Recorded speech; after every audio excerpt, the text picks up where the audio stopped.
Ladies and gentlemen, the President of the United States, Donald J. Trump.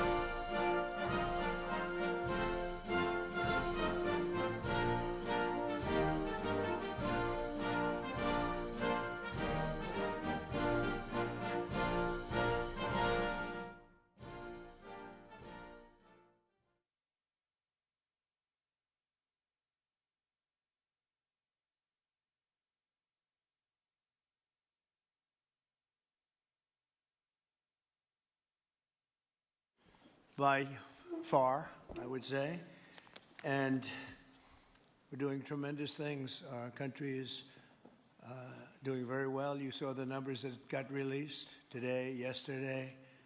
Deficits cut way, way, way back at levels that nobody's ever seen before, setting records. And the numbers coming into our country are unprecedented, and we're doing really well. We had a situation 3 days ago with Venezuela, and we're getting along extremely well with the people of Venezuela, both the people and the people that are running Venezuela. I just want to thank our military. What they've done is incredible. That was considered unprecedented, to go into a military fort with thousands of soldiers and others, and to come in with 152 planes going every which way, and very rapid speeds, and helicopters, and to come out with no deaths and the loss of no equipment. It was pretty amazing. Nobody's seen anything like it.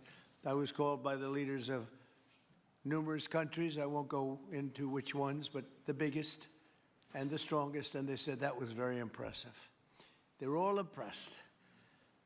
But today I'm delighted to welcome almost 24 of the biggest and most respected oil and gas executives in the world to the White House. It's an honor to be with them. We have many others that were not able to get in. I said if we had a ballroom, we'd have over 1,000 people. Everybody wanted. I never knew your industry was that big. I never knew you had that many people in your industry. But here we are. And if you, in fact, if you look, come to think of it, well, I got to look at this myself.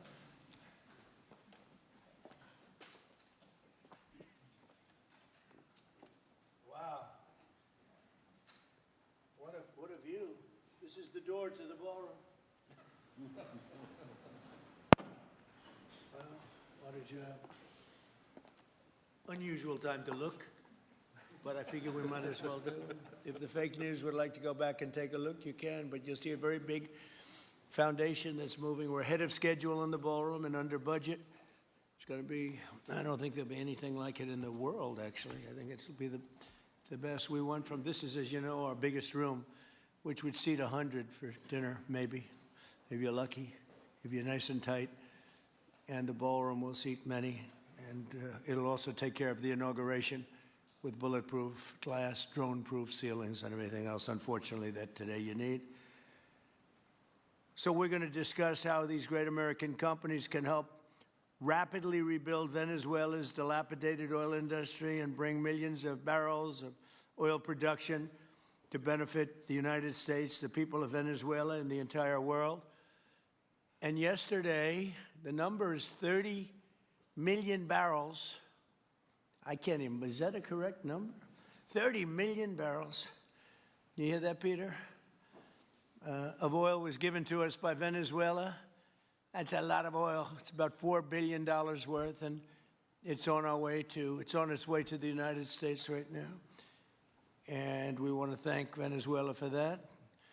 And we're working very well with them, obviously, or they wouldn't have been so generous. But they respect us again. They didn't respect us at all before. So that's money that goes to the United States. Some will go to Venezuela, and some will go to the oil companies, but not that, because that's already been extracted. So you're not getting any of that, but when you start extracting, you'll get. But it's tremendous reserves, among the biggest in the world. Some people say it is the biggest in the world. And we're going to be working with Venezuela. We're going to be making the decision as to which oil companies are going to go in, that we're going to allow to go in. Going to cut a deal with the companies. We'll probably do that today or very shortly thereafter with Chris and Doug. And we're dealing with the country, so we're empowered to make that deal. And you'll have total safety, total security. One of the reasons you couldn't go in is you had no guarantees, you had no security, but now you have total security. It's a whole different Venezuela, and Venezuela is going to be very successful. And the people of the United States are going to be big beneficiaries because we're going to be extracting, numbers of, in terms of oil, like, few people have ever seen, actually. So you're dealing with us directly. You're not dealing with Venezuela at all. We don't want you to deal with Venezuela. Let me thank Vice President J.D. Vance, who's doing a fantastic job. Secretary of State Marco Rubio, likewise, a fantastic job. I have good people. I like them better than my first group. But we had a great, despite that, we had a great first term. We had some great people there, too, by the way. But we had a great first term. We had the greatest economy in the history of our country in the first term, but this is blowing it away. And you haven't seen anything yet. Everyone's been shocked by the numbers, 5.4% GDP. And that's despite the fact that we were badly hurt by the Democrat shutdown, of which they'd like to see if they could shut it down again. Secretary of the Interior, Doug Burgum, who's fantastic. Secretary of Energy, Chris Wright, recommended by Doug as being the greatest oil man anywhere in the world, because I wanted Doug for that job, energy, and Doug said, no, sir, there's a man named Chris Wright. I said, who the hell is Chris Wright? He said he's the most talented oil man anywhere in the world. I doubt you can get him, because typically oil men make a lot of money, and women. They make a lot of money, but Chris came. You took one of the greatest salary cuts probably in history, Chris, right? But he's a fantastic person, loves our country, and many other important members of this team. And I want to thank them for their efforts. As you know, last week, the United States Armed Forces performed one of the most spectacular military operations in American history, apprehending the outlaw dictator Nicolas Maduro for his crimes against the United States, crimes for which he has now been indicted and is in federal court awaiting trial. And he killed many people, millions of people, actually, and allowed jails, prisons, mental institutions, insane asylums, drug dealers, drug addicts to pour into our country totally unchecked because of sleepy Joe Biden's policy of open borders, the stupidest thing I've ever seen. We're getting them all out. The departure of Maduro makes it possible an incredible future for both nations, Venezuela and the United States, in which we will more closely integrate the economies of two major energy powers in the Western Hemisphere. Energy coming out of Venezuela was very small. One of the things the United States gets out of this will be even lower energy prices. We have people now getting gasoline for $1.99, $1.96, $1.95, $1.92 yesterday, somebody. And it used to be $3.50, $4, $5 a gallon. Think of that, $1.99. Decades ago, the United States built Venezuela's oil industry at tremendous expense with American skill, technology, know-how, and dollars. But those assets were stolen from us, and we had presidents who did nothing about it. This president is much different than your other presidents. They did nothing about it. They stole it. Some of the people in this room were a little bit younger when that happened, but not that much younger. It wasn't that long ago. But they stole our assets like we were babies, and the United States did absolutely nothing about it. So now we're doing everything about it. Now we're doing 500% about it, but it's a long time after the act took place. So they stole from us, and it was taken by socialists and communists at the time, and Venezuela was going bad, really bad. And as much oil as they have, they're producing almost nothing, which is just a system. So we're really, if you look at it, we're taking back what was taken from us. They took our oil industry. We built that entire oil industry. Started a long time ago, but they took it, and they were very ungracious to this country. But now they're being very nice. American companies will have the opportunity to rebuild Venezuela's rotting energy infrastructure and eventually increase oil production to levels never, ever seen before. When you add Venezuela and the United States together, we have 55% of the oil in the world. The United States is number one. We have them drilling. Drill, baby, drill was my campaign. And Doug and Chris, I think we're setting records on drilling right now and taking oil without Venezuela. That's how we're getting the oil prices down. The plan is for them to spend, meaning our giant oil companies will be spending at least $100 billion of their money, not the government's money. They don't need government money. But they need government protection and need government security that when they spend all this money, it's going to be there so they get their money back and make a very nice return. The plan is for them to spend at least $100 billion to rebuild the capacity and the infrastructure necessary. Venezuela has also agreed that the United States will immediately begin refining and selling up to 50 million barrels of Venezuelan crude oil, which will continue indefinitely. We're all set to do it. We have the refining capacity. It was actually based very much on the Venezuelan oil, which is a heavy oil, very good oil, great oil. It's fantastic for certain things like asphalt roads, the best there is in the world for asphalt roads and other things. All of the companies here today are going to be treasured partners in bringing the nation of Venezuela back to life, restoring its economy, and generating great wealth for their companies and for their people, and also great wealth for the American people, and tremendous wealth for the companies that are going in. The companies that are going in, and if you don't want to go in, just let me know, because I got 25 people that aren't here today that are willing to take your place. So I just want to thank, these are people that I either know or I know of by reading lots of business magazines and journals and papers. These are the greatest oil people anywhere in the world. Harold Hamm, I see, is here. Harold, you know, there's a story about Harold Hamm that he can look at a piece of land, put a straw into the land, and oil pours out. Is that true about you? Whereas some of you guys have to invest hundreds of millions of dollars to find that oil. So we can't let that story be true. But they say Harold puts a straw into the land, and oil comes gushing out. So you're not a big R&D person, are you, huh? He's called Instinct for Oil. Now, he's got other problems, but we won't talk about those problems. But he's been a great supporter of mine for a long time, haven't you, Harold? So congratulations. But we have, and I think Harold would agree, we have the greatest oil men and women anywhere in the world sitting in this room right now. And we have a lot of people that will be back to see us sometime next week. We're going to have another meeting for another group. But we're going to do this very quickly. We can have this done almost immediately. So I'd like to thank you all for being here. I'd like to invite Vice President Vance to say a few words, followed by Secretaries Rubio, Bergman, Wright, and then we'll have a few words from representatives that are here and to discuss their ideas, a couple of them. We have Chevron, which has been, where's Chevron? Where are you? Far right. No, I thought you'd have a better location. You were the only one that was there for all that. I used to call you and say, what the hell is going on with Venezuela? He stuck it out. I don't know if you made money or not, but you stuck it out. I got to give you a lot of credit for that. Mark Nelson, thank you very much. Exxon CEO Darren Woods.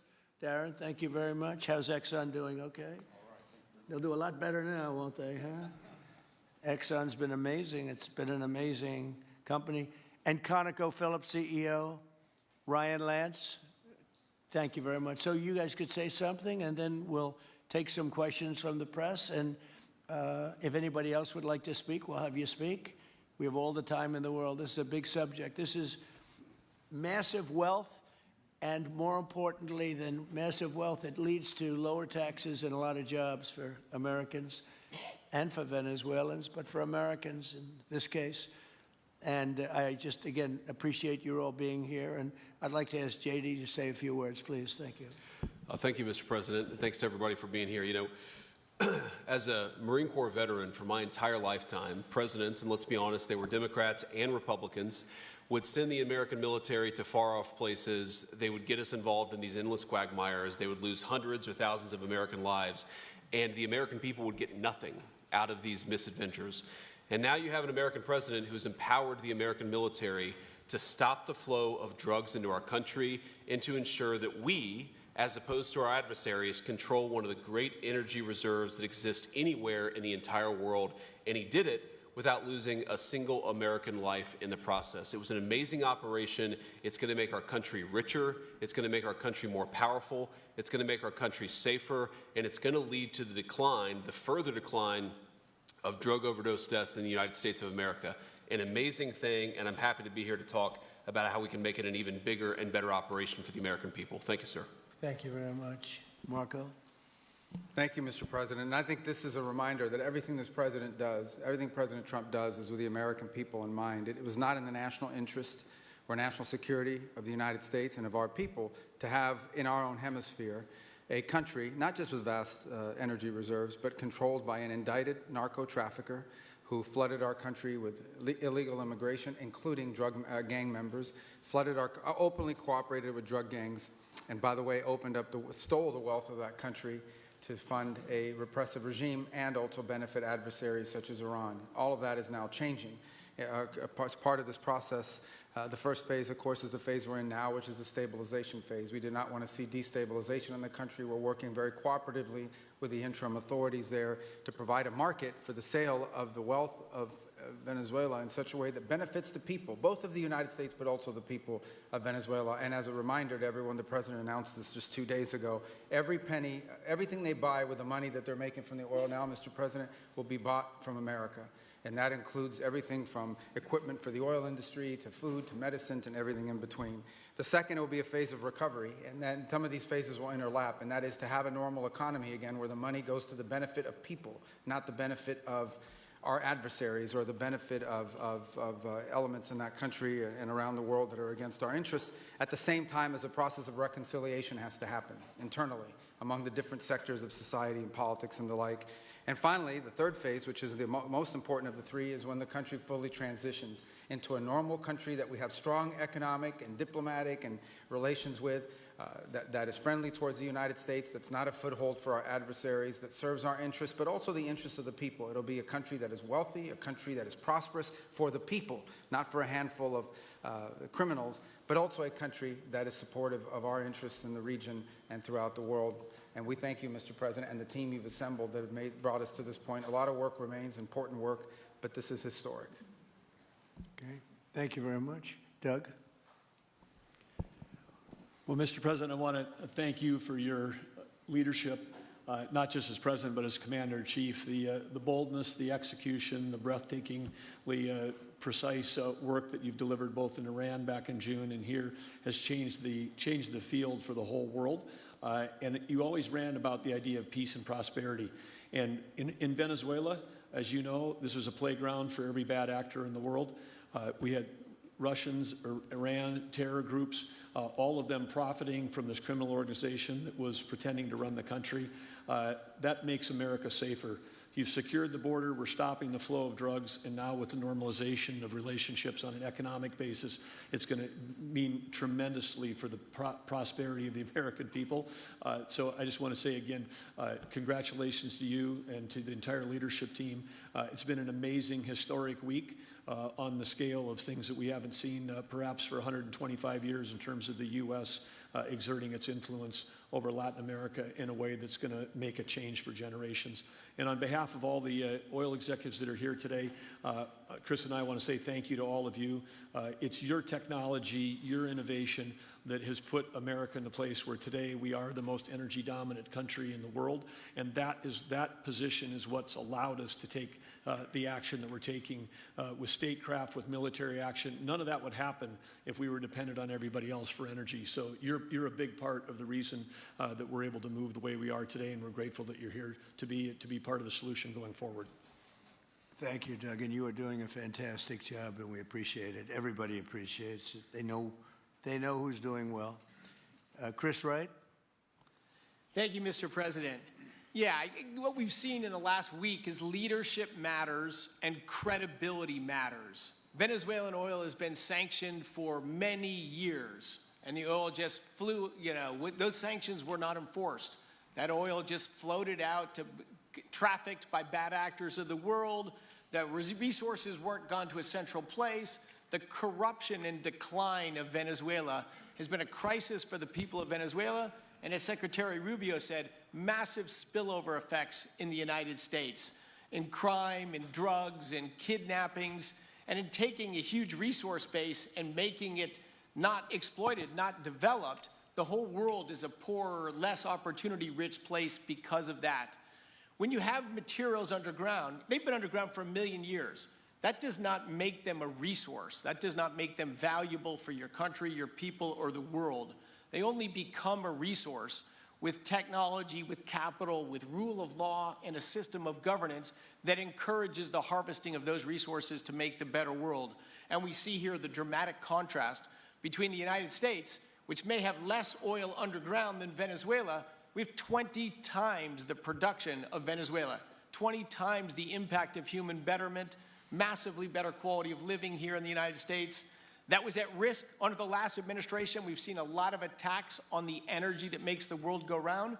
President Trump's election has removed those risks, has embraced reality about how the world is energized, and we are at record production of oil in the United States, record production in natural gas in the United States. We've seen a meaningful decline in gasoline prices, diesel prices, travel prices because of jet fuel.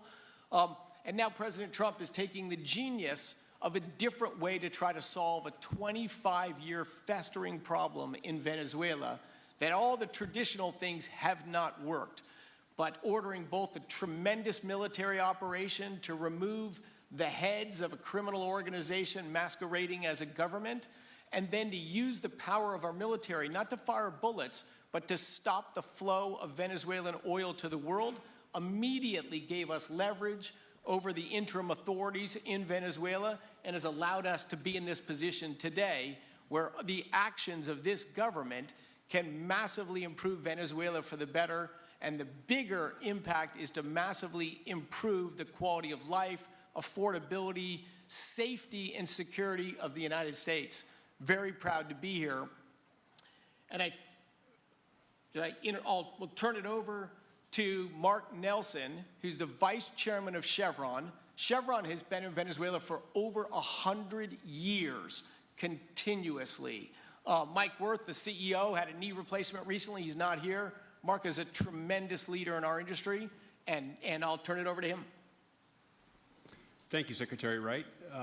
Again, I'll send Mike Wirth's regrets. He really wanted to be here, Mr. President. all right. Great guy. On his behalf, I have 3 very quick thank yous and an assurance I'd like to provide you all.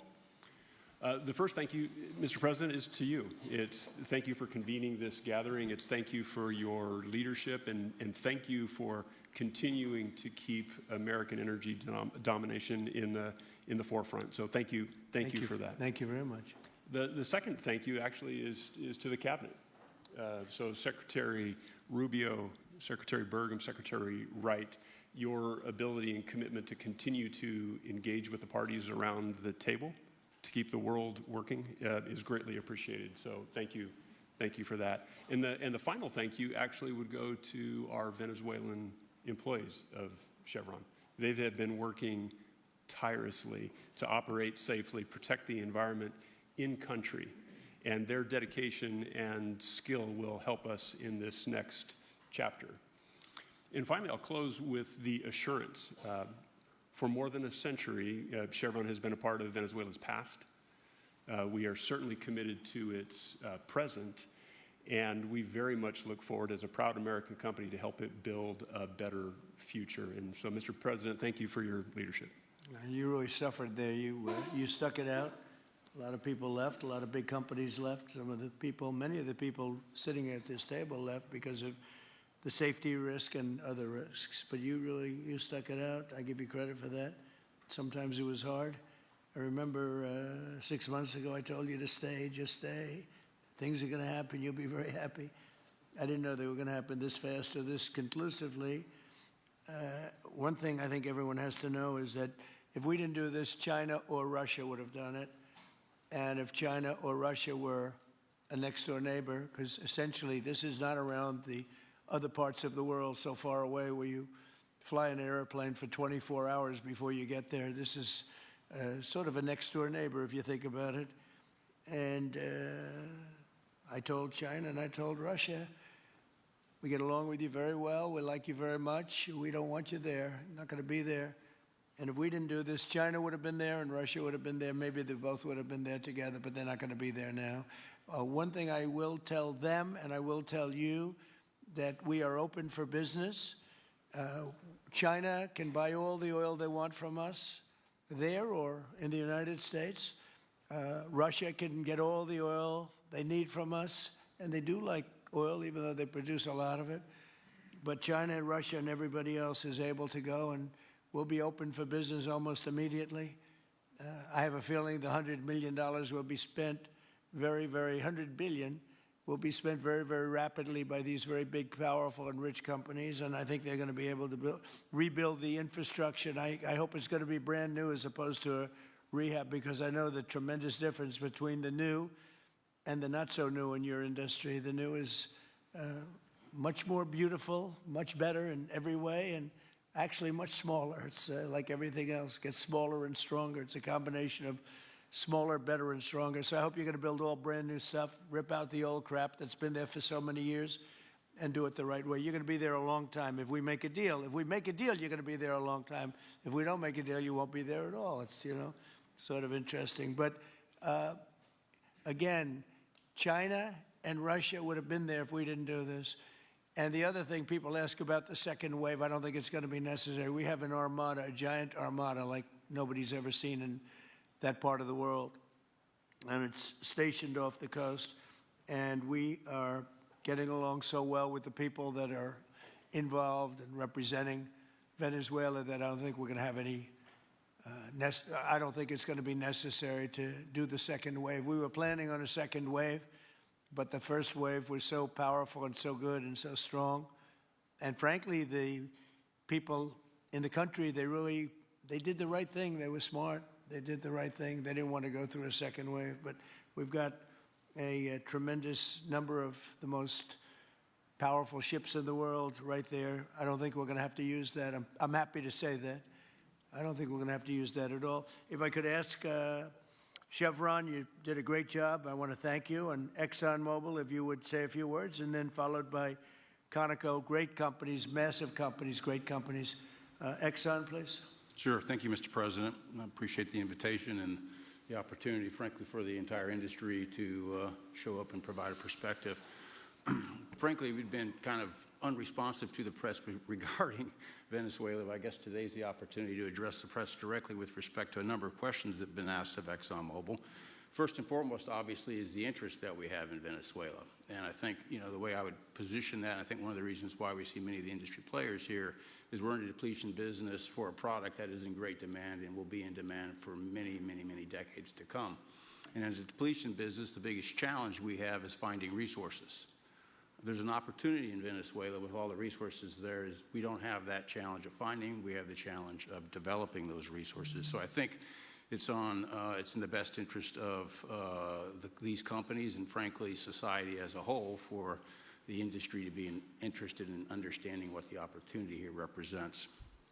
I'll just share a philosophy that ExxonMobil has when we enter countries, because we do business all around the world in a number of different regimes. We take a very long-term perspective. The investments that we make span decades and decades, so we do not go into any opportunity with a short-term mindset. And there's a value proposition that we have to meet. It has to be a win-win-win proposition. Obviously, it has to be a win for the company and our shareholders and to generate a return for the investments that we make. It has to be a win for the government. The resources are an important source of revenue that helps support the people of the places that we do business. And it has to be a win for the people. We have to be wanted there and to be a good neighbor. And those three things ensure a stable, long-term platform for the large investments that we make for the long term. With respect to Venezuela in particular, we have a very long history in Venezuela. In fact, we first got into Venezuela back in the 1940s. We've had our assets seized there twice, and so you can imagine to re-enter a third time would require some pretty significant changes from what we've historically seen here and what is currently the state. If we look at the legal and commercial constructs and frameworks in place today in Venezuela, today it's uninvestable. And so significant changes have to be made to those commercial frameworks, the legal system. There has to be durable investment protections, and there has to be a change to the hydrocarbon laws in the country. We're confident that with this administration and President Trump working hand in hand with the Venezuelan government, that those changes can be put in place. And with respect to the Venezuelan government, that perspective we don't have a view on. We haven't talked to the Venezuelan government, and obviously we have yet to assess the people's perspective with respect to ExxonMobil entering the country. In the short term, there are things that can be done while these longer-term issues are being worked. For us, we haven't been in the country for almost 20 years. We think it's absolutely critical in the short term that we get a technical team in place to assess the current state of the industry and the assets, to understand what would be involved to help the people of Venezuela get production back on the market. With the invitation of the Venezuelan government and with appropriate security guarantees, we are ready to put a team on the ground there. We also have a integrated set of capabilities from production to refining to trading, and I think we can be of assistance to getting the Venezuelan crude to market and realizing a market price to help, again, with the financial situation in Venezuela. So those are my short-term perspective that I have. I'd say maybe close with a thank you, Mr. President, for the work that you've done to secure not only the national security, but the energy security of the region. And then thank you, Secretary Rubio, Secretary Wright, Secretary Burgum, for your leadership in this matter. Thank you. How long would it take you, Darren, as Exxon to, if we make a deal, how long would it take you to get in there and get started? Well, the first step, this technical team, as I talked with Secretary Wright earlier this week, we started from the beginning to put the team together so that if and when it was needed, we could hit the ground almost immediately. So we can hit the ground within the next couple of weeks, start the assessment. And then from there, we need to understand. That's what we want. We want speed and quality. That's what we want. Thank you, Darren. And Conoco, Ryan? Thank you, Mr. President. Appreciate the opportunity to be here, too. And you've assembled a great team. And our congratulations as well for removing one of the terrible people in the world and bringing them to justice. It was quite amazing. I think you've given hope to the people of Venezuela again, which I think is quite remarkable. And we've been on the other end of that despot regime a long time. Our assets were expropriated. I had a little bit more hair when that happened. And, you know, I think we're the largest non-sovereign credit holder in Venezuela today. So we're in a bit of a different situation, but I think your big and bold idea to use energy commerce instead of conflict is something that could make a real big difference in Venezuela. And our company certainly stands ready to help in that endeavor. Encourage you to continue to think bigger and even bolder. And we've had some discussions with your energy team about that as well. As we think about the other people that need to be in this room and in this discussion are the banks, and including probably the Exim Bank, as we think about how the debt needs to be restructured and the financing to deliver the billions of dollars that are required to restore their energy infrastructure. And I think as we think that big and bold, we need to be also thinking about even restructuring the entire Venezuelan energy system, including PDVSA. And I think if we can do that and think bold, there's an opportunity to be quick, fast, and restore the quality of what's happened in Venezuela, or what's been lost in Venezuela over the course of the last 25 years. So thank you for this opportunity. Well, thank you very much, and you'll get a lot of your money back. We're going to start with an even plate, though. We're not going to look at what people lost in the past, because that was their fault. That was a different president. You're going to make a lot of money, but we're not going to go back. You left a lot of money behind, I guess, huh? What number? $12 billion.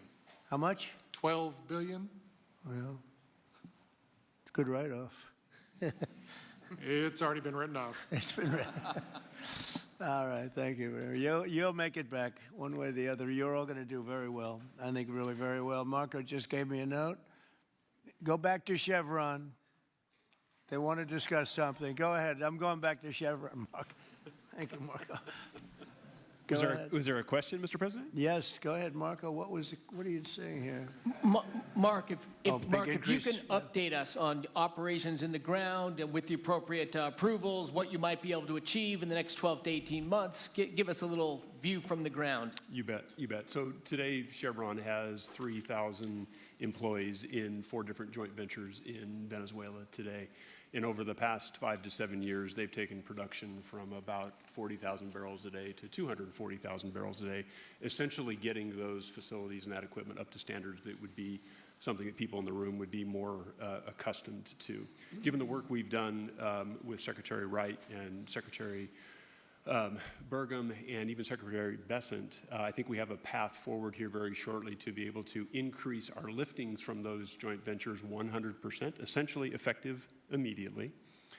We are also able to increase our production within our own disciplined investment schemes by about 50% just in the next 18 to 24 months. And that's just leveraging what's on the ground. So to Secretary Rubio's comments about phase 1, this is taking the momentum of improvements we've already made there locally and building on those and creating more momentum for the people of Venezuela. Do you think you have an advantage being there? You've been there by the skin of your teeth. It's been tough for you to be there. But do you think you have an advantage over the other people in this room by the fact that you are there? Yeah, I think there are, Mr. President, I think there would be days where it didn't feel like an advantage, and there are days where it does feel like an advantage. But having people on the ground today that care desperately about the people of Venezuela and know how to operate the assets that are there, it's a definite advantage today. Would you say the best locations are available, or would you say the best locations are already sort of worked, even though they're in very bad shape? The best locations for finding oil, the best locations for oil.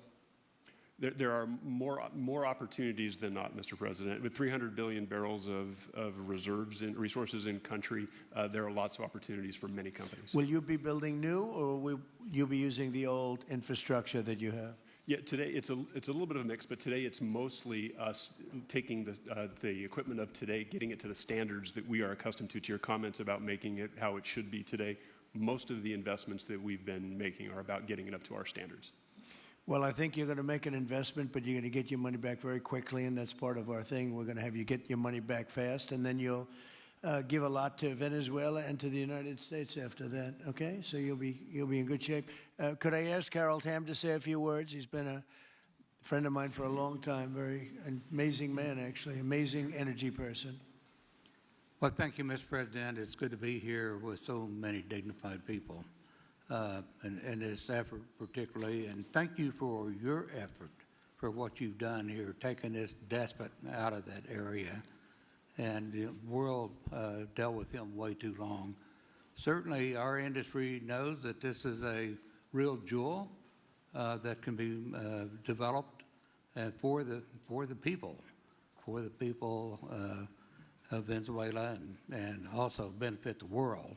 And like Secretary Wright said, it has not been done. That's not been done in the past, and they had a good chance at it.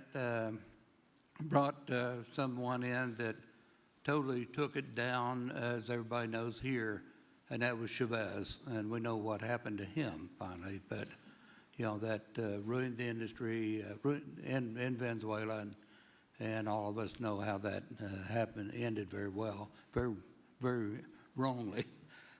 So anyway, we're glad to see what's happened here, and look forward for the opportunity for a lot of people in this room, but also for America and the country itself. Are you going to be involved in going in? Because, he's in North Dakota and he's in Oklahoma and some incredible places. It's a little bit different, but there's no doubt about you won't have to worry about the straw too much here. You can just go at it. Are you going to be one of the participants? Well, certainly, I'm an oil finder, like you said, Barry Switzer, told that story. The coach. And he's kind of exaggerated a little bit. It doesn't come out quite that easily usually. But anyway, great story. I love it. And I love Barry. Barry's the one that told me this. Yeah, he's a champion, and in a lot of ways. So love that story. Certainly, it excites me as an explorationist. Everybody has that in their blood, and it is a very exciting country and a lot of reserves. And so it's got its challenges, and the industry knows how to handle that. And like Darren said, you go into your eyes open and do the best you can with the team you got. So Well, you're going to thank have you. something that they never had really here is tremendous security. You're going to be very secure, very safe, physically safe in addition to financially safe. So it's good to see you, Harold. Thank you very much. Does anybody have anything to say before we get to the press? What does Cuba have to do to avoid the same fate as Venezuela? What does Cuba have to Well, Cuba's in bad shape. Cuba relied on Venezuela for oil and for money. And nobody really knows what's going to happen with Cuba. They're doing very poorly. They're really third world all the way. And we have a lot of great Cuban Americans. And I would say Marco fits very solidly into that category. And I might ask you to say a few words about, we were discussing it before, Cuba is a very different, they don't have energy, they don't have oil, but they would live off of the oil from Venezuela. And what they do have is very strong people and very powerful people militarily, and they would protect the people running Venezuela, and they would take in a lot of money from Venezuela. Now they don't have that. They won't be taking in any money. So, Marco, what do you think? Well, the fundamental problem in Cuba is that it's run by incompetent people that don't know what an economy looks like, much less a functioning one. They've made a choice, and that is they would rather have political control over their people than they would to have an economy that functions. And they've gotten away with it for 60-something years because they've had donors, the Soviet Union, and now most recently Venezuela. But that's now gone. So the people in control in Cuba have a choice to make. They can either have a real country with a real economy where their people can prosper, or they can continue with their failing dictatorship that's going to lead to systemic and societal collapse. So it's a very stark and dramatic choice, and it's one we hope to make the right one. We don't have an interest in a destabilized Cuba, but that would be their fault because they refuse to allow the people of Cuba to have either economic or political freedom for that matter.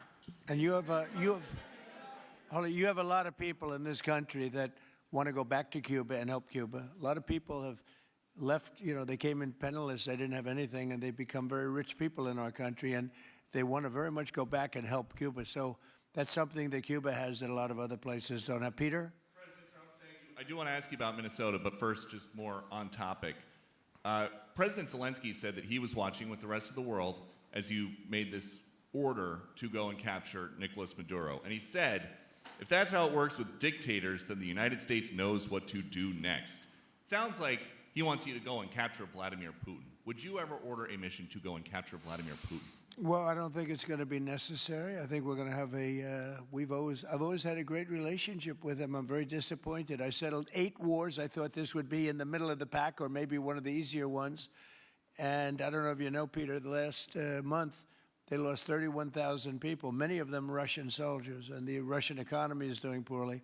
I think we're going to end up getting it settled. I wish we could have done it quicker because a lot of people are dying, and mostly soldiers. They get hit in Kiev and they get hit a little bit here and there, and people are dying there too. But largely, it's the soldier population. When you have 30,000, 31,000 soldiers dying in a period of a month, 27,000 the month before, 26,000 the month before that, that's bad stuff. So, as you know, President Biden gave $350 billion to Ukraine to fight, and we would never get that back, although I did make a rare earth deal to get it back, so we will be getting it back, but shouldn't have done that. It was a bad thing to do. I will say that right now, because I was able to get NATO to up GDP from 2% to 5%, NATO's got a lot of money, and they're paying for everything. We're not losing any money. We're making a lot of money, I guess, if you think of it, because we're selling them military equipment. They're probably giving it to Ukraine. But we're selling them to NATO military equipment. We're getting full price and all of that. But that's not a big deal to me. What is a big deal is stopping a war where 30,000 people are being killed every single month. On Minnesota, the vice president yesterday suggested that Renee Good, who was killed by this ICE officer, was part of a broad left-wing network. What has your team told you about this broad left-wing network? Who is in charge of it? Who's part of it? What's it called? Well, I haven't seen the vice president's statement, but he's generally very accurate. I hate to say. Look, I watched that yesterday, and there were a lot of different forms to it. But there was a woman screaming, "Shame, shame, shame, shame." She was a agitator, probably a paid agitator, but in my opinion, she was an agitator, a very high-level agitator, so professional. She wouldn't stop screaming. I said, this isn't a normal situation. This is a professional troublemaker, because you heard it and I had it. Now, I will say this. The news sort of turned her down, turned her off, because you're trying to watch. She was so loud and so crazy and just not normal. When somebody sees something like that, they don't go screaming and the same words. So I guess you could say professional, but I didn't think she did a very good job. You have agitators, and we will always be protecting ICE, and we're always going to be protecting our Border Patrol and our law enforcement. Yeah. In your conversations with these oil executives today, did you provide any security guarantees so that they can do their work safely in Venezuela? Yeah. And separately, Mr. President, they will have those guarantees, yes. And separately, Mr. President, I'm curious in terms of the future of Venezuela. Do you see Venezuela, now led by Delcy Rodriguez, as an ally of the U.S.? Is that the way that you view that country right now? Well, right now they seem to be an ally, and I think it'll continue to be an ally. And we don't want to have Russia there. We don't want to have China there. And by the way, we don't want Russia or China going to Greenland, which if we don't take Greenland, you're going to have Russia or China as your next door neighbor. That's not going to happen.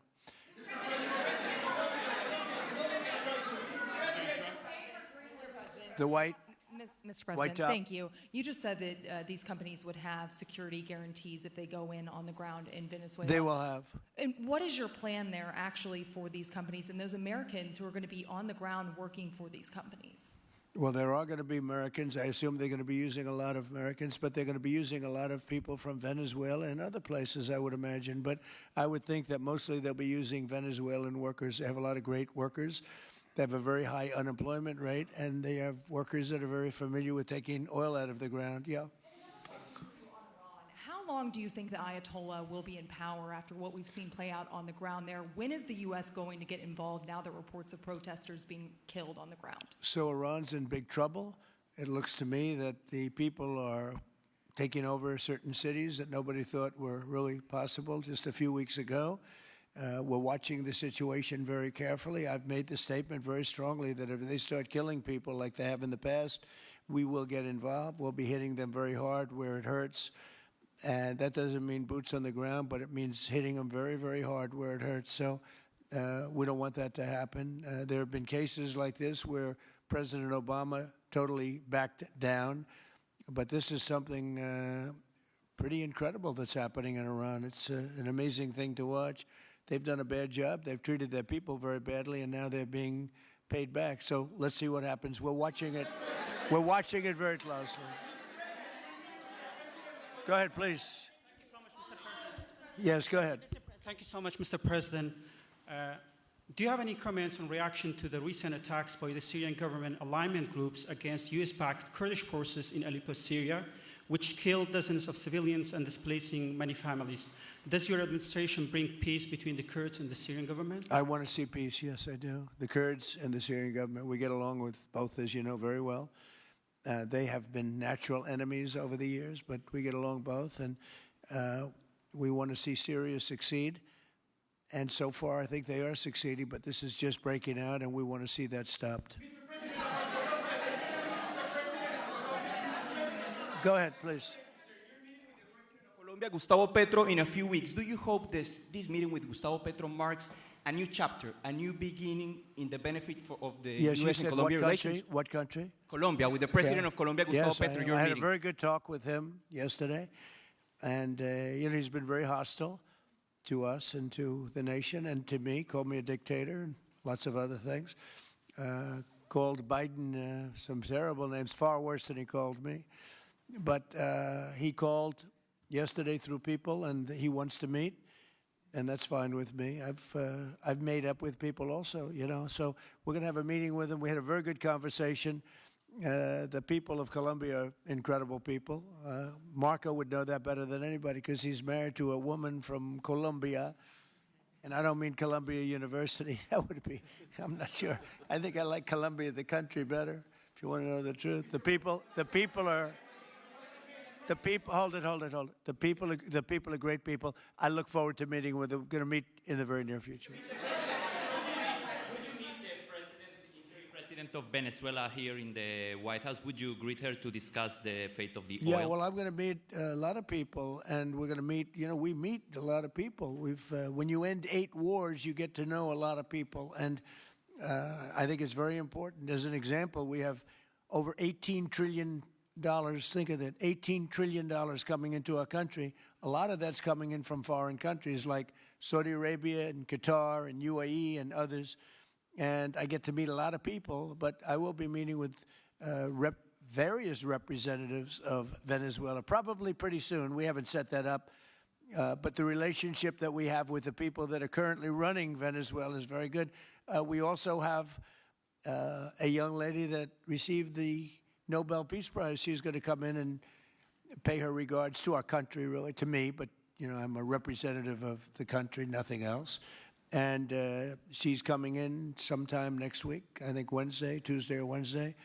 And we'll see how that is. But no, we're dealing with the people from Venezuela.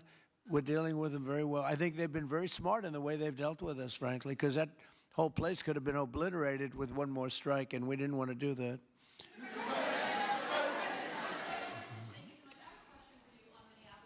Venezuela and your meeting with Machado next week, if she gives you her Nobel Peace Prize, will that change your view about her running that country? Well, I have to speak to her. I mean, I'm going to have to speak to her. She might be involved in some aspect of it. I will have to speak to her. I think it's very nice that she wants to come in, and that's what I understand the reason is, because Norway is very embarrassed by what took place. I mean, they're getting decimated. Look, whether people like Trump or don't like Trump, I settled 8 wars, big ones, some going on for 36 years, 32 years, 31 years, 28 years, 25 years, some just getting ready to start, like India and Pakistan, where already 8 jets were shot out of the air, and I got it done in rapid order without nuclear weapons. I can't think of anybody in history that should get the Nobel Prize more than me, and I don't want to be bragging, but nobody else settled wars. Obama got the Nobel Prize. He had no idea why. He still has no idea. He walks around and he says, I got the Nobel Prize. Why did he get a Nobel Prize? He got it almost immediately upon attaining office, and he didn't do anything, and he was a bad president. So, I mean, you should get the Nobel Prize for every war you stopped. These were major wars. These were wars that nobody thought could be stopped. President Putin called me, and he said about 2 of the wars that he's been trying to stop them for 10 years. He wasn't able to do it. He couldn't believe it. So in theory, you should get the Nobel Prize for every war you stopped. Every one of them was major. But I don't care about that. What I care about is saving lives. I've saved tens of millions of lives. You know, the Prime Minister of Pakistan came here, and he made a very public statement.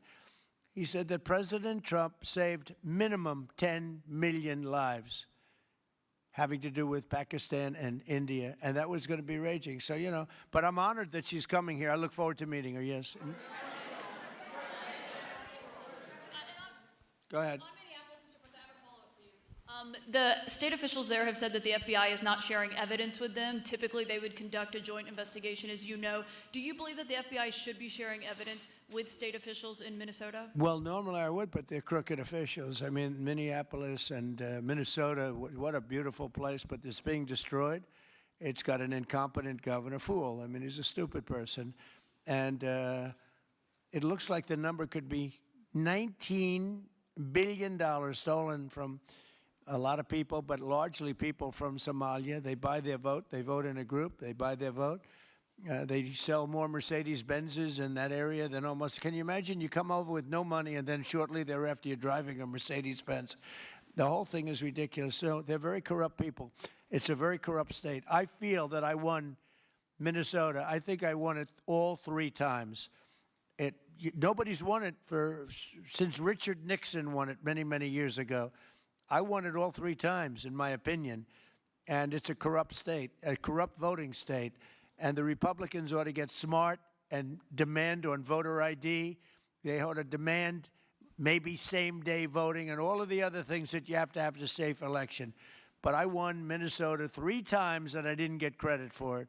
I did so well in that state every time. The people were crying every time after.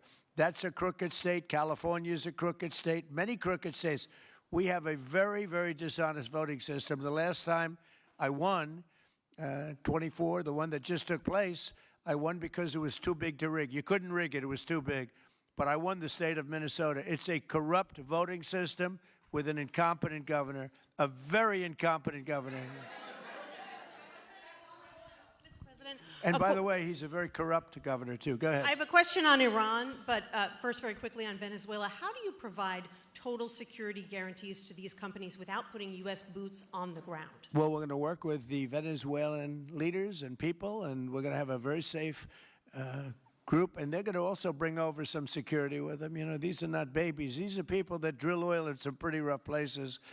I could say a couple of those places make Venezuela look like a picnic. These people around the table, these are tough people. They go into areas that you wouldn't want to go. They go into areas that if they invited me, I'd say, no thanks, I'll see you back in Palm Beach. No, this is a tough group of people. They know how to do it. But we are, in addition to that, we'll have very good security for them. We're going to make sure that it's very, very good security. And I think the people of Venezuela are going to give you very good security. You know, the people... Now, I'm not talking even leadership. The people of Venezuela are going wild over this. They named a street after President Trump. What do? You attack a country and they name a street? That's never happened before. Although I heard that's also taking place in Iran. They named a street. The protesters. I just hope, just God bless them. I just hope the protesters in Iran are going to be safe because that's a very dangerous place right now. And again, I tell the Iranian leaders, you better not start shooting because we'll start shooting too. With your glasses, sir, go ahead, please. Hold it. Next to you. Yes, glasses. The gentleman with the glasses. All right, thank you, Mr. President. With those very big glasses, actually. Yeah, Ferrari, actually. Mr. President, I have 2 questions. What do you want the European Union to do in Ukraine? The European leaders seem pretty divided on Ukraine. And then if you can reiterate this straight message that you have to the Iranian leader, to Khomeini, the message that you have. You're talking about Iran? Iran, yeah. What the do first I one want is on Iran Europe. to do? I'm sorry? Where are you from? Italy. Oh, nice place. Yeah. Okay. The first question So is what on are you Europe. asking about Iran for? Well, if you can answer about Europe and what you think the Europeans should do on Ukraine, and then a message. Well, look, Europe has been doing so much for Ukraine, but it hasn't been enough. And obviously that I would say that President Putin is not afraid of Europe. He's afraid of the United States of America, as led by me. There's no fear of Europe. You know, Europe's fallen behind. And Europe, and J.D. said it very strongly, I don't know, took a lot of heat, but I didn't give him any heat. Europe is a different place. Europe is changing. Europe has got to get its act together. I love Europe. I guess I came from Europe, essentially. My roots are in Europe, but Europe is a different place. They have to get their act together. Now they have a great NATO leader, and they've gone up to 5% from 2% GDP. That's a big step. But they have to be very careful with their immigration policy, and they have to be because, I will just say, to be nice, that there are certain places in Europe that are very important that are no longer recognizable. I'm being very nice. I'm being very diplomatic when I say that. They are not recognizable. And they have to be careful on energy because they're putting windmills all over the place and losing a fortune. They're destroying their country. They're destroying the beautiful landscapes, the beautiful everything. They're doing. And by the way, in case you people don't know, I'm not much of a windmill person. I can proudly say, Doug, that we have not approved one windmill since I've been in office, and we're going to keep it that way. My goal is to not let any windmill be built. They're losers. They lose money. They destroy your landscape. They kill your birds. They're all made in China. And all you have to do is, just about all of the windmills are made in China, the structures. All you have to do is say to China, how many windmill areas do you have in China? So far, they're not able to find any. They use coal and they use oil and gas and some nuclear, not much, but they don't have windmills. They make them and sell them to suckers like Europe and suckers like the United States before. They are the worst form of energy, the most expensive form of energy, and in 8 years they're rotted out anyway. Go take a look at Palm Springs, California, and take a look at what that looks like. It looks like a junkyard of steel. So we don't approve, and I've told my people, we will not approve windmills. Maybe we get forced to do something because some stupid person in the Biden administration agreed to do something years ago. We will not approve any windmills in this country. On Venezuela, is it ultimately more important to you to establish stability there or democracy there? Well, you're talking about maybe the same thing. I mean, you're talking about stability or democracy. I don't know. To me, it's almost the same thing. We want stability, but we do want democracy. Ultimately, it'll be democracy. Peter? I do have a policy question, President Trump, but I'm having a hard time seeing here. I see the American flag lapel pin. What is the other lapel pin on Somebody your jacket? gave me this. You know what that is? That's called a happy Trump. And considering the fact that I'm never happy, I'm never satisfied, I will never be satisfied until we make America great again, but we're getting pretty close, I'll tell you what. This is called a happy Trump. Somebody gave it to me, I put it on. Thank you. And the policy question. How much money are you thinking of giving people in Greenland to get them on board with a possible U.S. I'm not talking about money for Greenland yet. I might talk about that.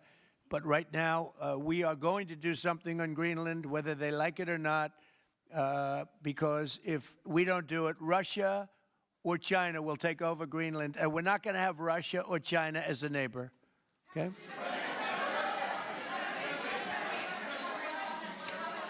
I would like to make a deal, the easy way, but if we don't do it the easy way, we're going to do it the hard way.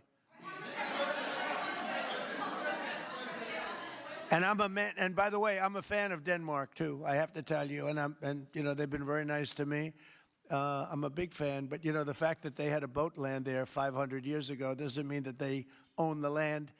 I'm sure we had lots of boats go there also, but we need that because if you take a look outside of Greenland right now, there are Russian destroyers, there are Chinese destroyers and bigger, there are Russian submarines all over the place. We're not going to have Russia or China occupy Greenland, and that's what they're going to do if we don't. So we're going to be doing something with Greenland, either the nice way or the more difficult way. Please, go ahead, ma'am. Mr. President, why is it so important to you to own it when you have a military presence there, which you could expand to affect the security? Because when we own it, we defend it. You don't defend leases the same way. You have to own it. And, with a nation, look at what happened with Obama, with that horrible deal they made with Iran. It was a short-term deal. It was like a 9-year deal. Countries can't make 9-year deals or even 100-year deals. Countries have to have ownership.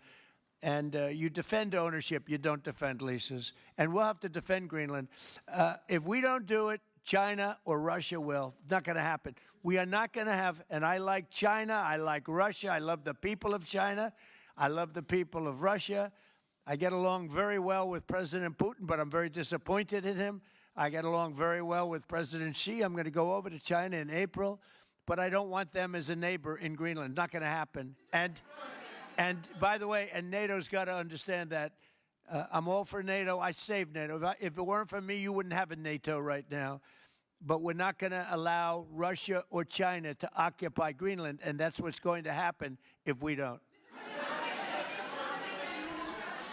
Go ahead.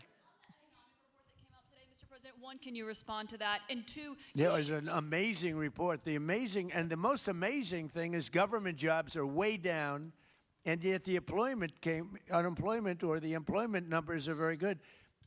We've gotten rid of tremendous numbers of federal government jobs. Nobody's ever seen anything like it. And yet the employment numbers are very good. They're really getting better. But now we have all those people to work in the private sector for a lot more money.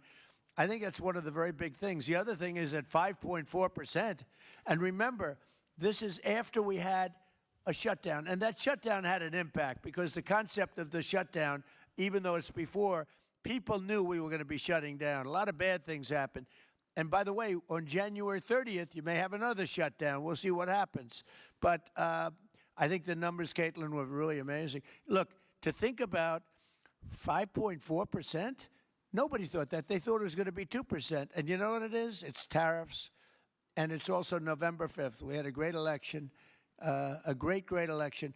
Our country was dead 1.5 years ago, and now we have the hottest country anywhere in the world. And I hope you guys were impressed. 5.4%, and we haven't even really transitioned yet. There's no reason it can't be much, much higher than that. Yeah.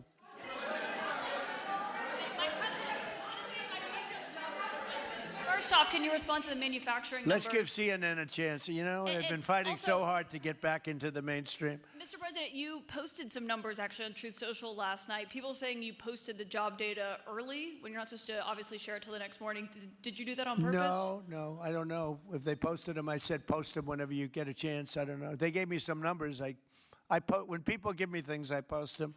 But the numbers are amazing. Yeah, please.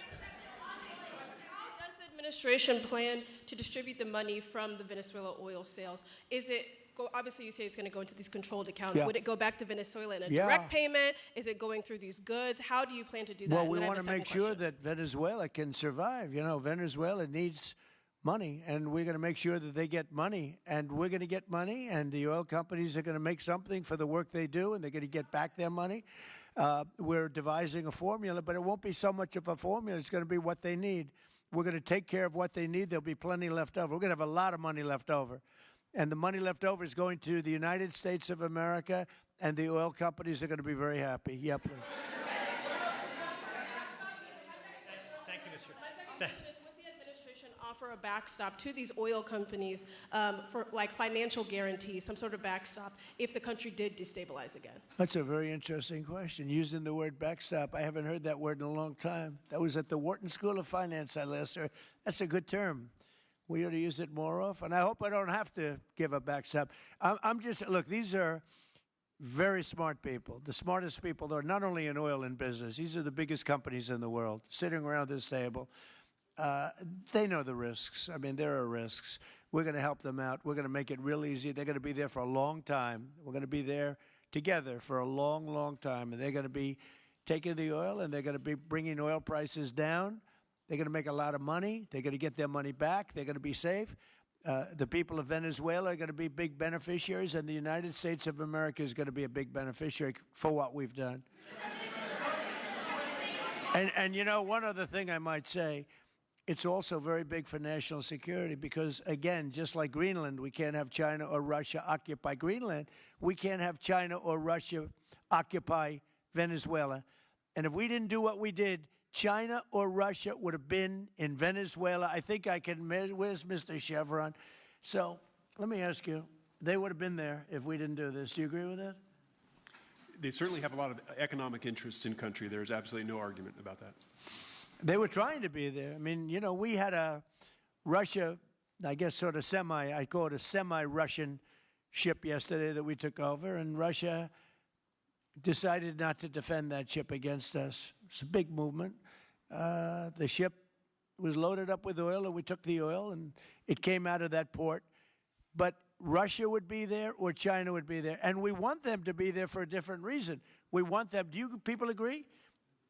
In particular, China, they need a lot of oil. Russia doesn't need so much, but Russia was there anyway. But I assume you agree that China would like to be doing a lot of business there by buying oil. And I want to just tell President Xi and President Putin, but more so in this case, President Xi, because they do need a lot of oil. and we are open for business in the United States, and we are open for business in Venezuela, right?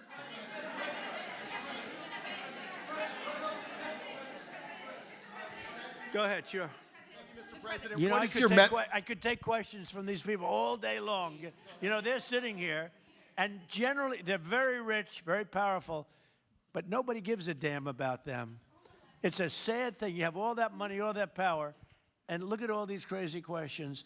We could do this all day long, and they wouldn't be satisfied. I have a question on today's meeting, Mr. President. We'll take a few more, I have though. a question on today's meeting, Mr. President. Do you have? Let me ask you more importantly. Do you have any questions from the biggest? Yeah, sure. Hold it. Do you have any questions for the biggest people on earth, the biggest business people, the biggest companies anywhere on earth? Do you have any questions for these people? No. Do you have a question for them? Go ahead. Go ahead. Ask them a question. To rebuilding the oil infrastructure in Venezuela. And for the executives in the room, what do you need from the administration in order to invest? That's a good question. Do you want to go and answer that question? Yeah, Exxon, small company. I'll refer you back to the statements I made before. There are a number of legal and commercial frameworks that would have to be established to even understand what kind of returns that we'd get on the investments. So I think all the investments and the opportunity sets, I think everyone sitting around this table would have the opportunity and the know-how and the capability to make the investments. The questions will ultimately be, how durable are the protections from a financial standpoint? What do the returns look like? What are the commercial arrangements, the legal frameworks? All those things have to be put in place in order to make a decision to understand what your return would be over the next several decades that these $1 billion investments would be made on. You know, could I do this? Because we have, again, the biggest people on the planet Earth around this table, biggest companies in the world. I'd like to just ask them to introduce themselves. We'll start from this end and go around to here. And if you have anything to quickly say, we can do that. But you want to just start right over here? These two guys, we'll leave them out because they're with us. Please. Thank you, President Trump. John Addison at Vitol. We're here to ensure that you are going to be able to move all of this oil all around the world at the best price possible so that the influence that you have over the Venezuelans will ensure that you get what you want. Thank you. Thank you. Good point. Thank you, Mr. President. Brian Sheffield of Formentera. My grandfather, Hugh Sheffield, was president of ARCO, Venezuela. Right. Thank you for what you did. Do you like what we're doing? There's a lot of shale there, a lot of upside. He would be very happy looking down. He'd be very proud of you right now, right? Yes, sir. Good. Thank you. Mr. President, Luis Rodriguez. I'm probably the only Venezuelan American sitting on around this table. I want to personally thank you for the courage of your actions over the last couple of weeks. I think I speak, and I speak of Venezuela in general in saying there's optimism. You've brought optimism to the table, and if the conditions are met, the opportunity is absolutely immense. I agree with that. That's true. Thank you. Well said, too. It's immense. This is a tremendous opportunity. Thank you. Richard Holton from Trafigura. We're working with your administration, Mr. President, to bring that Venezuelan oil to the United States. Our first vessel should load in the next week. Great. Good job. Thank you. I think the reason that most of us are here and thinking about the future is because we trust you initially to set this program up that will work and guarantee that this can be done. And there's a huge investment that needs to be done. We've all agreed on that. And certainly we need time to see that through. So thank you for what you've done. Thank you very much. Thank you. Mr. President, I'm Lane Riggs, CEO of Valero Energy, and we're one of those companies that refineries in the U.S. are uniquely configured to run Venezuelan oil, and we're more than happy as this opportunity expands for us to further invest in our refineries to produce more of it. And you're very much set up for the heavy oil, right? Yes, sir. That's great. That's great. We're ready for it. Thank you, Mr. President. Thank you for having us here. Thank you. And thank you for opening the door to a better Venezuela. We are a Spanish company, but we are fully committed to invest here in the States. We have invested over the last 15 years $21 billion in the American oil and gas industry, in Pennsylvania, in the Gulf of America, in Texas, and in Alaska with the discovery of Pikka that is going to have the first oil this quarter and is going to change, is going to reverse the declining history of that great state of Alaska. We are in Venezuela, Mr. President, with our partners of Eni. We produce the gas that guarantees the stability of a half of the grid power in Venezuela. So we are committed with this stability, and on top of that, we are on the ground. We have people, we have facilities, we have technical capabilities, and I take your point, Mr. President. We are ready to invest more in Venezuela. Today, we are producing 45,000 barrels a day gross of oil, and we are ready to multiply by 3 this figure in coming 2-3 years, investing hard in the country, following your recommendation, if you allow us, of course, and in the framework, commercial and legal framework that could allow this growth. So thank you, Mr. President. Thank you. Great job you've done. Thank you. Mr. President, thank you for having me. Matt Sheehy, I'm with Tallgrass Energy. We are an infrastructure business, so whether it's oil, gas, CO2, we move that around. So most of my customers are sitting around the table and happy to lend our expertise to what's going on in Venezuela to support the people. And obviously infrastructure is going to be critical to see it repaired. Thank you. Thank you. Mr. President, thank you. An honor to be here. Marianne Mannon, Marathon Petroleum. We are one of the largest U.S. refiners. On behalf of the men and women of Marathon Petroleum and of our industry, thank you and the administration for what you're doing for U.S. energy independence. We have the ability and the capability of our assets to process Venezuelan crude, and the people of Marathon Petroleum stand ready to do so. Do we need more refineries in our country? In the U.S., probably Yes. not. We have sufficient capacity. It's amazing. A lot of it was approved during my first term. We were getting you approvals that nobody could have gotten in Louisiana and other places, and they got built. Before that, it was a disaster. We didn't have the refineries. Now we do because of the first term. Please. Darren Woods, ExxonMobil. Okay, we'll go over here. Thank you, Mr. President. Jeff Hildebrand, founder and chairman of Hillcorp Energy, one of the largest private energy companies in America. Who's bigger, you or Harold? We're close. Huh? We're close. Harold. Absolutely, Mr. Ham. But thank you for your great, tremendous leadership in protecting the interests in the Western Hemisphere. The message that you have sent to China and our enemies to stay out of our backyard is absolutely fantastic. So thank you. Thank you very much. And finally, Hillcorp is fully committed and ready to go to rebuilding the infrastructure in Venezuela. You'll go there? You'll be going? Yes. Good. That's good. You'll be very happy. Thank you very much. Thank you, Mr. President. Jeff Miller, CEO of Halliburton Company. We are the largest American oilfield services company. We're the second largest in the world. Been in business over 100 years. Started operations in Venezuela in 1938. Long time in Venezuela.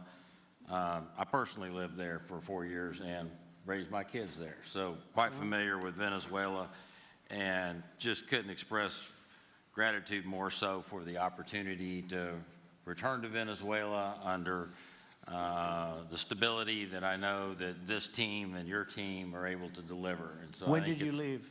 Huh? When did you leave Venezuela? As a company, we left under the sanctions in 2019. So we had intended to stay, and then when the sanctions went into place, we were required to leave. But very much interested in returning. Have 600 Venezuelans with Halliburton today, all around the world. Look forward to putting them back to work. Great job. Great Thank job. you. You'll be back. Please. Mr. President, I'm Alex Granberg. My company, Aspect Energy, is one of the leading American international wildcatters. We've found significant fields in central Are and you a south. wildcatter? I'm a wildcatter. That's pretty cool, I'll tell you. I would have been a wildcatter too if I was in. And you've been successfully wildcatting. We've found significant fields in Central and South America, in the Middle East, and in Europe. We're a leading That's oil great. producer in Hungary. But probably the most pertinent example is what a wildcatter does is take on risk and try to reduce it. And then other people come in and put more capital in later. So we're kind of kickstarters in the oil industry. We went into Kurdistan very early on, back when Right. people told us it wasn't safe and we shouldn't do it. We found a big field there, and it ultimately has got to be developed along with one of my colleagues here to be one of the big leading fields in Kurdistan.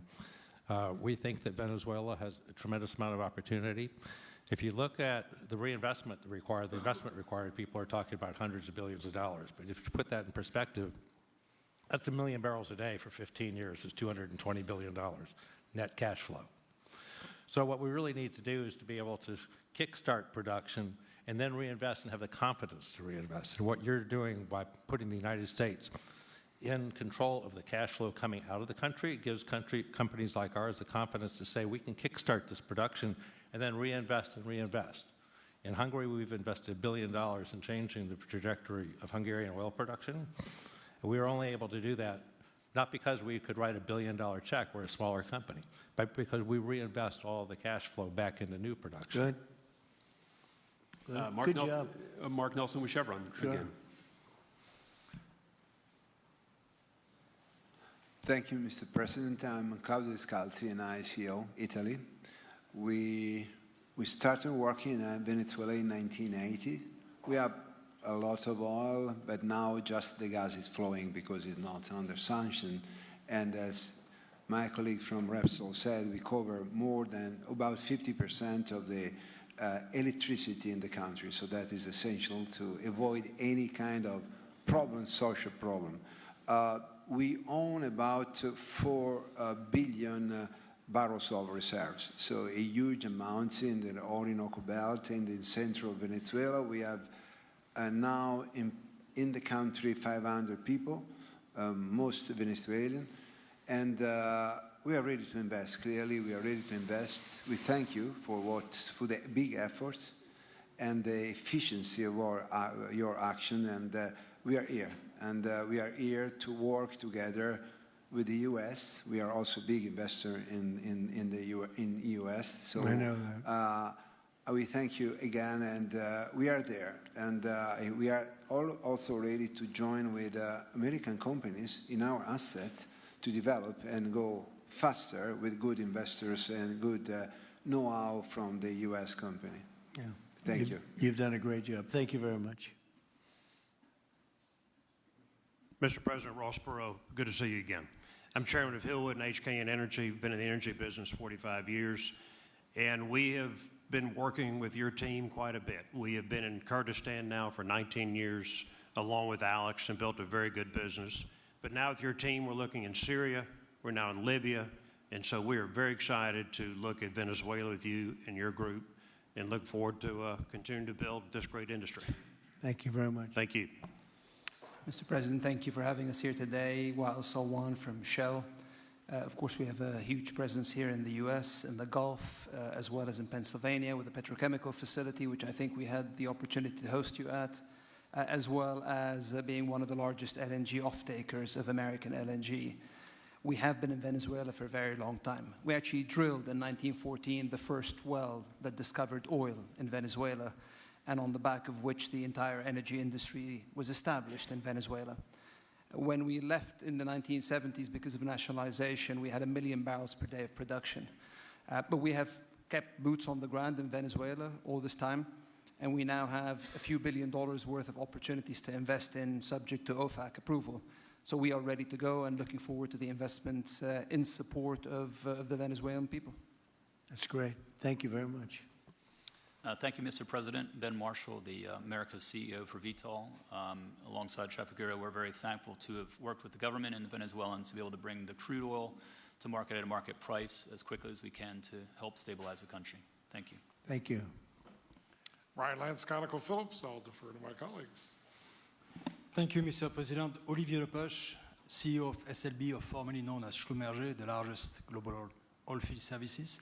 We have been in Venezuela since 1930, and we still operate. We operate today on the ground with in support of Chevron. We have ability to scale. We have 1,100 Venezuelans in the company, 2,000 additional that are calling us to go back to country and to go back to work. We're able to mobilize in the last 18 months 2 rigs and deliver 50 wells with success. So we're here. We have knowledge of the subsurface like nobody else has. We have boots on the ground, capacity on the ground, $700 million of equipment value on the ground in Venezuela, ready to mobilize for all of our partners, customers.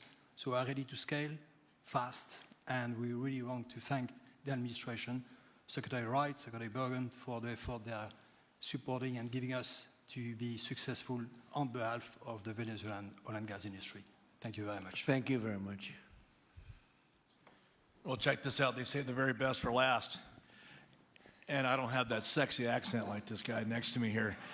Mr. President, my name's Bill Armstrong of Armstrong Oil and Gas. I'm a private independent guy. And in real estate, you were a wildcatter. So wear that motto proudly. But like you, I was my own guy. I don't have shareholders. I don't have private equity partners, but I've been drilling all over the place. In fact, I had the largest discovery in Alaska, biggest discovery in 50 years in our country. I now control 8 million acres adjacent to Venezuela, so I'm already heavily invested in the area. We share a 150-mile border with Venezuela in the countries of Aruba and Curacao, and we are ready to go to Venezuela. It is, in real estate terms, it is prime real estate, and it's kind of like West Palm about 50 years ago. Yeah. Very ripe. Yep, I agree with you. Thank you. Congratulations. Thank you. So I think what we're going to do is speak without the press to these gentlemen, see what kind of a deal we can make. We're going to get them involved. I'm going to ask Doug and Chris and some of the people that we have from the business standpoint representing our country to start talking about the confines of a deal. I have an idea what I want, what I think we should have. We have to get them to invest, and then we have to get their money back as quickly as we can, and then we can divvy it all up between Venezuela, the United States, and them. I think it's simple. I think the formula is simple. We start with a brand new plate, and it's going to be a tremendous success. I think it's going to be probably like few other things could ever be. There's so much. Venezuela's been really taken advantage of by a lot of people because they drill very little. I mean, as much as you hear they drill very, very little, very small percentage. But now that'll change, and it'll change very rapidly because these are the biggest people, and it'll change very rapidly. So if you don't mind, I'll ask the press to leave, and we will see what kind of a deal we're going to make with these geniuses, and I think you're going to come out very good. Thank you all very much. Thank you. Thank you. Thank you.